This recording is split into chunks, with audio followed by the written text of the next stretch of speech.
Jane Eyre, Chapter 16. I both wished and feared to see Mr. Rochester on the day which followed this sleepless night. I wanted to hear his voice again, yet feared to meet his eye. During the early part of the morning I momentarily expected his coming. He was not in the frequent habit of entering the schoolroom, but he did step in for a few minutes sometimes, and I had the impression that he was sure to visit it that day. But the morning passed just as usual. Nothing happened to interrupt the quiet course of Adele's studies. Only soon after breakfast I heard some bustle in the neighborhood of Mr. Rochester's chamber. Mrs. Fairfax's voice, and Leah's, and the cook's, that is, John's wife, and even John's own gruff tones. There were exclamations of, "What a mercy master was not burnt in his bed!" "It is always dangerous to keep a candle lit at night." "How providential that he had the presence of mind to think of the water jug." "I wonder he waked nobody." "It is to be hoped he will not take cold with sleeping on the library sofa," etc. Too much confabulation succeeded a sound of scrubbing and setting to rights, and when I passed the room in going downstairs to dinner, I saw through the open door that all was again restored to complete order. Only the bed was stripped of its hangings. Leah stood up in the window seat, rubbing the panes of glass dimmed with smoke.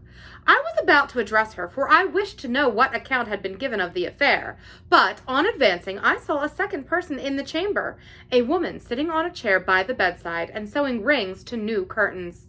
That woman was no other than Grace Poole. There she sat, staid and taciturn looking, as usual, in her brown stuff gown, her check apron, white handkerchief, and cap. She was intent on her work, in which her whole thoughts seemed absorbed. On her hard forehead and in her commonplace features was nothing either of the paleness or desperation one would have expected to see marking the countenance of a woman who had attempted murder, and whose intended victim had followed her last night to her lair, and, as I believed, charged her with the crime she wished to perpetrate. I was amazed, confounded. She looked up while I still gazed at her. No start, no increase or failure of color betrayed emotion, consciousness of guilt, or fear of detection. She said, "Good morning, miss," in her usual phlegmatic and brief manner, and taking up another ring and more tape, went on with her sewing. I will put her to some test, thought I. Such absolute impenetrability is past comprehension. "Good morning, Grace," I said. "Has anything happened here? I thought I heard the servants all talking together a while ago." "Only master had been reading in his bed last night. He fell asleep with his candle lit, and the curtains got on fire. But fortunately he awoke before the bedclothes or the woodwork caught, and contrived to quench the flames with the water from the ewer." "A strange affair," I said in a low voice, then looking at her fixedly. "Did Mr. Rochester wake nobody? Did no one hear him move?" She again raised her eyes to me, and this time there was something of consciousness in their expression. She seemed to examine me warily, and she said, "The servants sleep so far off, you know, miss, they would not likely be to hear. Mrs. Fairfax's room and yours are nearest to master's, but Mrs. Fairfax said she heard nothing. When people get elderly, they often sleep heavy." She paused, and then added, with a sort of amused indifference, but still in a marked and significant tone, "But you are young, miss, and I should say a light sleeper. Perhaps you may have heard a noise." "I did," said I, dropping my voice so that Leah, who was still polishing the panes, could not hear me. "And at first I thought it was Pilot, but Pilot cannot laugh, and I am certain I heard a laugh, and a strange one." She took a new needleful of thread, waxed it carefully, threaded her needle with a steady hand, and then observed with perfect composure, "It is hardly likely master would laugh, I should think, miss, when he was in such danger. You must have been dreaming." "I was not dreaming," I said, with some warmth, for her brazen coolness provoked me. Again she looked at me, and with the same scrutinizing and conscious eye. "Have you told master that you heard a laugh?" she inquired. "I have not had the opportunity of speaking to him this morning." "You did not think of opening your door and looking out into the gallery?" she further asked. She appeared to be cross-questioning me, attempting to draw from me information unawares. The idea struck me that if she discovered I knew or suspected her guilt, she would be playing off some of her malignant pranks on me. I thought it advisable to be on my guard. "On the contrary," said I bolted my door." "Then you are not in the habit of bolting your door every night before you get into bed?" fiend! She wants to know my habits, and she may lay her plans accordingly. Indignation again prevailed over prudence. I replied sharply, "Hitherto I have often omitted fastening the bolt. I did not think it necessary. I was not aware of any danger or annoyance was to be dreaded at Thornfield Hall. But in future," and I laid marked stress on the words, "I shall take good care to make all secure before I venture to lie down." "It will be wise to do so," was her answer. "This neighborhood is as quiet as any I know, and I never heard of the hall being attempted by robbers since it was a house, though there are hundreds of pounds worth of plate in the plate closet, as is well known. And you see, for such a large house there are very few servants, because master has never lived here much, and when he does come, being a bachelor, he needs little waiting on.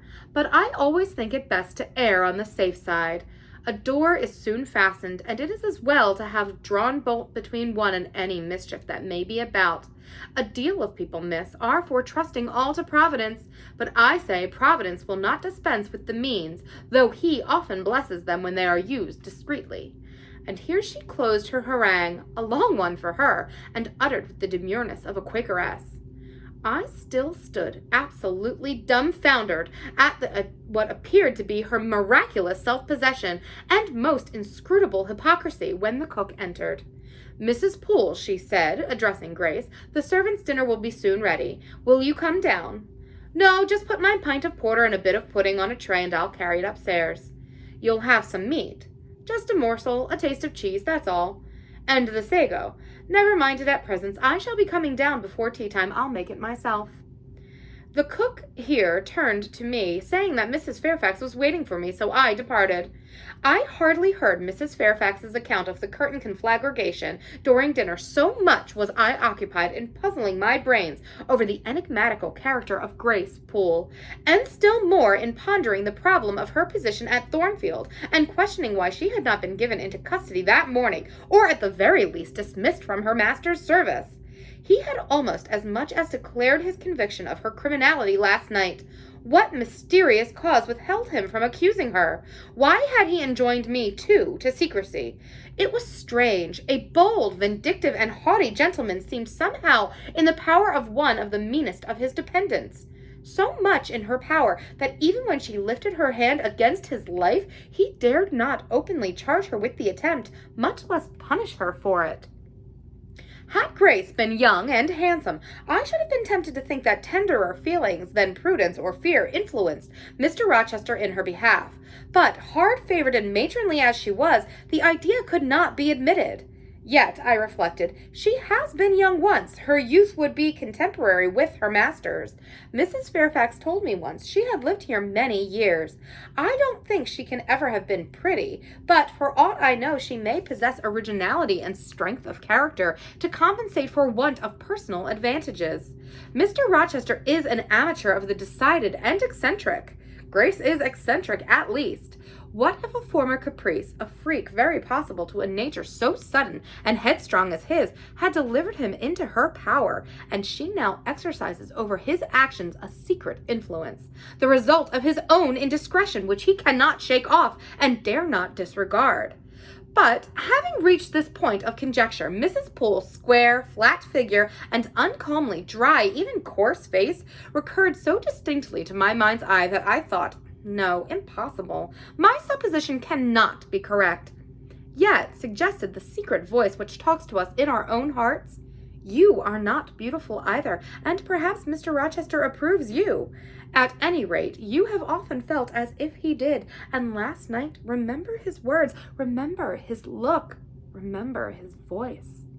I well remembered all. Language, glance, and tone seemed at the moment vividly renewed. I was now in the schoolroom. Adele was drawing. I bent over her and directed her pencil. She looked up with a sort of start. "Quoi avez-vous, mademoiselle?" said she. "Vos doigts tremblent comme le fil, et vos joues sont roses, mais rouges, comme ça s'écrit." I am hot, Adele, with stooping. She went on sketching. I went on thinking. I hastened to drive from my mind the hateful notion I had been conceiving respecting Grace Poole. It disgusted me. I compared myself with her and found we were different. Bessie Leaven had said I was quite a lady, and she spoke truth. I was a lady, and now I looked much better than I did when Bessie saw me. I had more color and more flesh, more life, more vivacity, because I had brighter hopes and keener enjoyments. Evening approaches, said I, as I looked towards the window. I have never heard Mr. Rochester's voice or step in the house today, but surely I shall see him before night. I feared the meeting in the morning. Now I desire it, because expectation has been so long baffling that I have grown impatient. When dusk actually closed, and when Adele left me to go and play in the nursery with Sophie, I did most keenly desire it. I listened for the bell to ring below.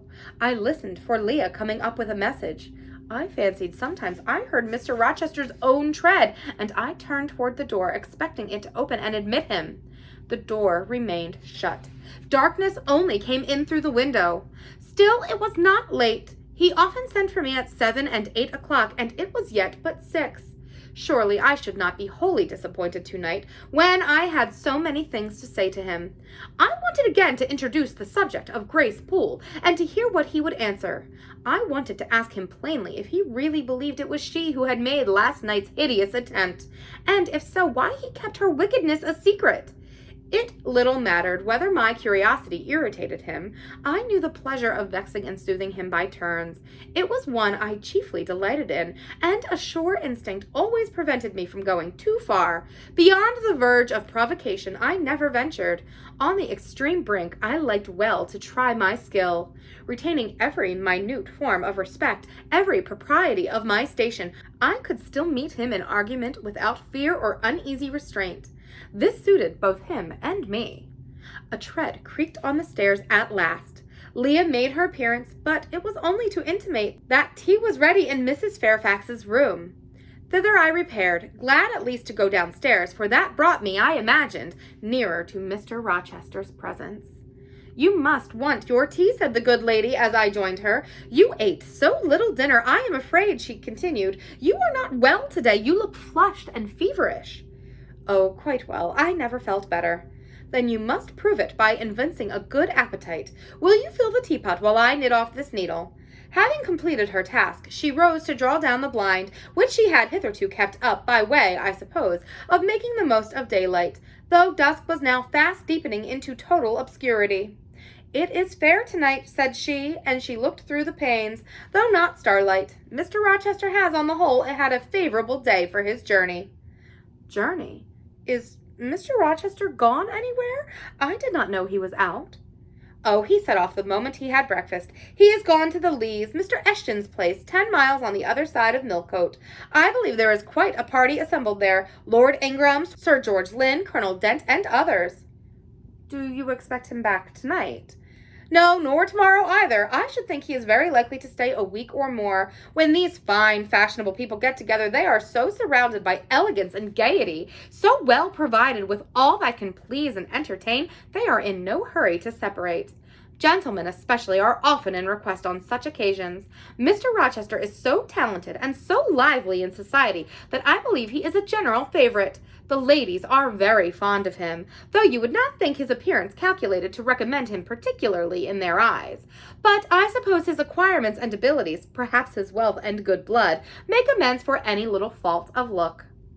"Are there ladies at the Leas?" "There are Mrs. Eshton and her 3 daughters, very elegant young ladies indeed. And there are the Honorable Blanche and Mary Ingram, most beautiful women, I suppose. Indeed, I have seen Blanche 6 or 7 years since, when she was a girl of 18. She came here to a Christmas ball and party Mr. Rochester gave. You should have seen the dining room that day. How richly it was decorated, how brilliantly lit up. I should think there were 50 ladies and gentlemen present, all of the first county families, and Miss Ingram was considered the belle of the evening." "You saw her, you say, Mrs. Fairfax. What was she like?" "Yes, I saw her. The dining-room doors were thrown open, and as it was Christmas time, the servants were allowed to assemble in the hall to hear some of the ladies sing and play. Mr. Rochester would have me to come in, and I sat down in a quiet corner and watched them. I never saw a more splendid scene. The ladies were magnificently dressed. Most of them, at least most of the younger ones, looked handsome, but Miss Ingram was certainly the queen." "And what was she like?" Tall, fine bust, sloping shoulders, long, graceful neck, olive complexion, dark and clear, noble features. Eyes rather like Mr. Rochester's, large and black and as brilliant as her jewels. And then she had such a fine head of hair, raven black and so becomingly arranged, a crown of thick plaits behind, and in front the longest, the glossiest curls I ever saw. She was dressed in pure white. An amber-colored scarf was passed over her shoulder and across her breast, tied at the side and descending in long, fringed ends to her knee. She wore an amber-colored flower, too, in her hair. It contrasted well with the jetty mass of her curls. She was greatly admired, of course.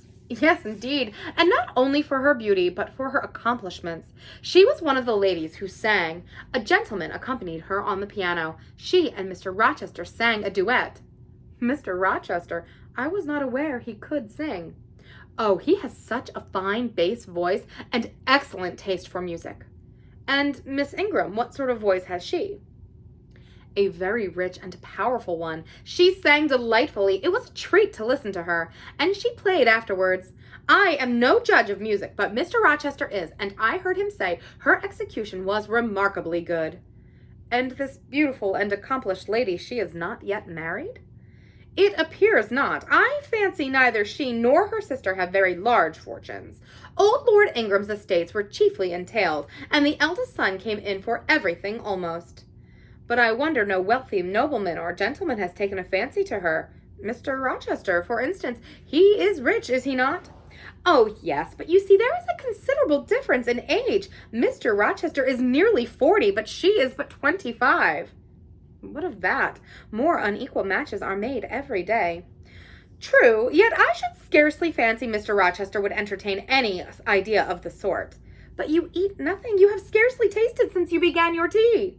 No, I am too thirsty to eat. Will you let me have another cup? I was about again to revert to the probability of a union between Mr. Rochester and the beautiful Blanche, but Adele came in, and the conversation was turned into another channel.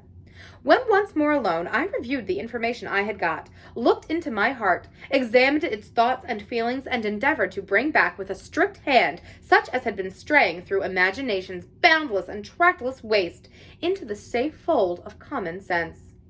Arraigned at my own bar, memory having given her evidence of the hopes, wishes, sentiments I had been cherishing since last night, of the general state of mind in which I had indulged for nearly a fortnight past, reason having come forward and told in her own quiet way a plain, unvarnished tale, showing how I had rejected the real and rabidly devoured the ideal, I pronounced judgment to this effect: that a greater fool than Jane Eyre had never breathed the breath of life, that a more fantastic idiot had never surfeited herself on sweet lies and swallowed poison as if it were nectar.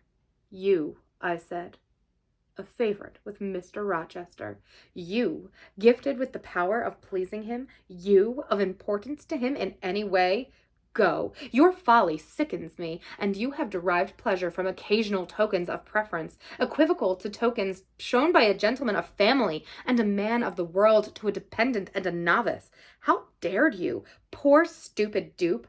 Could not even self-interest make you wiser? You repeated to yourself this morning the brief scene of last night. Cover your face and be ashamed. He said something in praise of your eyes, did he? Blind puppy, open their bleared lids and look on your own accursed senselessness. It does good to no woman to be flattered by her superior, who cannot possibly intend to marry her, and it is madness in all women to let a secret love kindle within them, which, if unreturned and unknown, must devour the life that feeds it, and, if discovered and responded to, must lead, ignis fatuus-like, into miry wilds whence there is no extrication. Listen, then, Jane Eyre, to your sentence.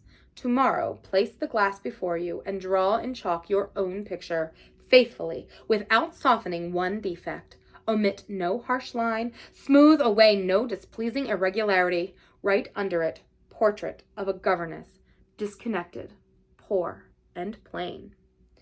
Afterwards, take a piece of smooth ivory. You have one prepared in your drawing box.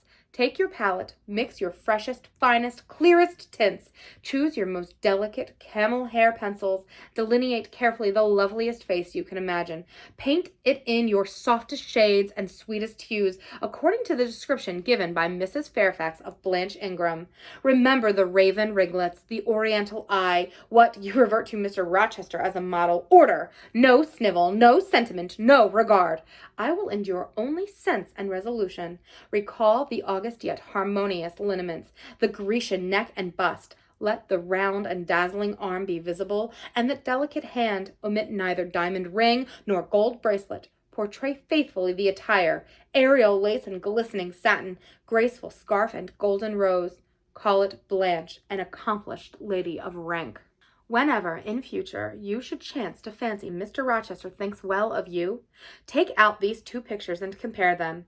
Say, Mr. Rochester might probably win that noble lady's love if he chose to strive for it. Is it likely he would waste a serious thought on this indigent and insignificant plebeian? I'll do it, I resolved, and having framed this determination, I grew calm and fell asleep. I kept my word. An hour or two sufficed to sketch my own portrait in crayons, and in less than a fortnight I had completed an ivory miniature of an imaginary Blanche Ingram. It looked a lovely face enough, and when compared with the real head in chalk, the contrast was as great as self-control could desire. I derived benefit from the task. It had kept my head and my hands employed, and had given force and fixedness to the new impressions I wished to stamp indelibly on my heart.